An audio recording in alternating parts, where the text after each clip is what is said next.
11वीं क्लास में हम किस स्कूल में एडमिशन लें, ये प्रश्न जो है बच्चों को और पेरेंट्स को काफी परेशान कर रहा है। इसी बात को लेकर के आज हम इस वीडियो में चर्चा करने वाले हैं। अक्सर बच्चे क्या करते हैं कि वो देखते हैं कि उनके दोस्त किस स्कूल में एडमिशन ले रहे हैं या कौन से स्कूल के बड़े बड़े होर्डिंग्स लगे हुए हैं रिजल्ट को लेकर के, तो वो उस स्कूल में एडमिशन ले लेते हैं। जबकि ऐसा नहीं है कि सिर्फ रिजल्ट और सिर्फ आपके दोस्त कहां जा रहे हैं इस आधार पर हम किसी स्कूल में एडमिशन नहीं ले सकते। किसी भी स्कूल में एडमिशन लेना है, आप जब सिलेक्शन कर रहे हो तो आपको मुख्य रूप से 5 बातों का ध्यान रखना है। सबसे पहली बात जो आपने ध्यान रखनी है वो ध्यान रखना है दूरी, कि उस स्कूल की आपके घर से कितनी दूरी है।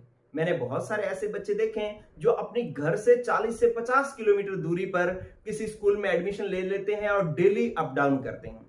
उसकी वजह से उनको घर पे सेल्फ स्टडी का टाइम नहीं मिल पाता। जबकि किसी भी आप क्लास में हैं और आप उसमें सफल होना चाहते हैं तो सेल्फ स्टडी बहुत मायने रखती है, उसको समय मिलना जरूरी है। तो आपके पास इतनी डिस्टेंस हो कि आप इजीली अप डाउन कर सकें या जहां वो स्कूल है वहां रह सकें, तो डिस्टेंस का पूरा ध्यान रखें। फिर दूसरी बात अगर करें तो बात आती है फीस की।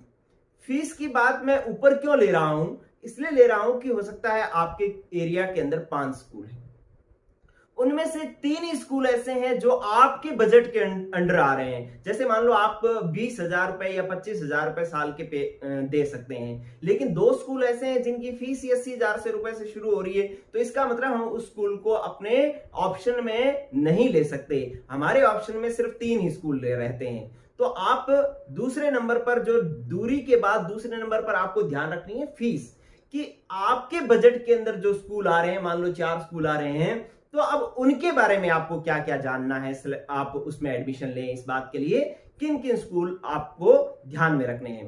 तो अब मैं बात कर रहा हूं फीस के अंदर आपने बजट सेट कर लिया, तो अब आप सिलेक्ट करेंगे टीचर्स, कि वहां पर अध्यापक कौन कौन है जो आप सब्जेक्ट ले रहे हैं। क्या उस विषय का पूरा स्टाफ है उस स्कूल के अंदर। जैसे मान लो आपने साइंस ली तो आपने देखना है कि भैया केमिस्ट्री के टीचर्स हैं या नहीं, फिजिक्स के, मैथ्स या बायोलॉजी के, हिंदी के, इंग्लिश के, सारा स्टाफ है।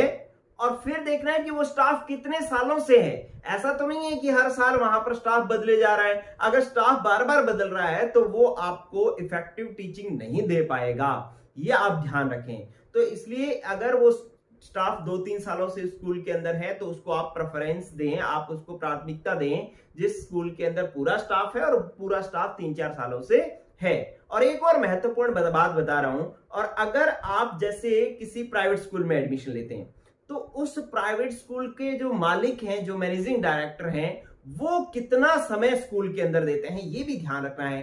कई बार ऐसे स्कूल भी बहुत सारे हैं जिसमें जो मालिक हैं, स्कूल के जो डायरेक्टर हैं, मैनेजिंग डायरेक्टर हैं, वो जो है वो स्कूल के अंदर टाइम ही नहीं दे पाते। जो स्टाफ रखा हुआ है ओनली वही जो है स्कूल को चला रहा है, तो ऐसा स्कूल ज्यादा इफेक्टिव नहीं रहता।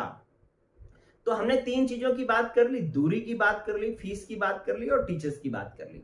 फिर चौथे नंबर पर जो आता है वो आता है रिजल्ट। रिजल्ट जो है वो आपने बड़े बड़े बोर्ड लगे हुए देखे हैं कि भाई इस हमारे स्कूल में 96% टॉपर, 98% टॉपर, लेकिन ऐसे टॉपर उस क्लास के अंदर कितने हैं ये भी ध्यान रखना है।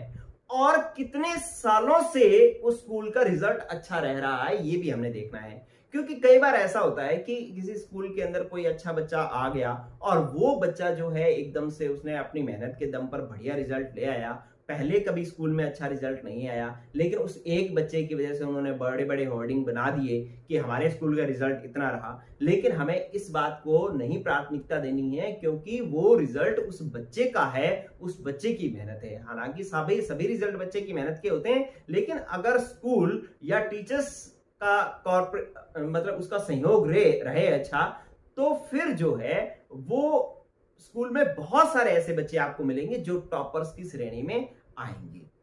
इसके बाद हम बात करते हैं स्कूल की बिल्डिंग की, जिसको मैं ज्यादा इंपॉर्टेंस नहीं देता, बस इस बात की इंपॉर्टेंस देता हूं कि उस बिल्डिंग के अंदर इतने कमरे हों या इस कमरे का साइज इतना हो कि आपको अच्छे से एक सीट मिल सके।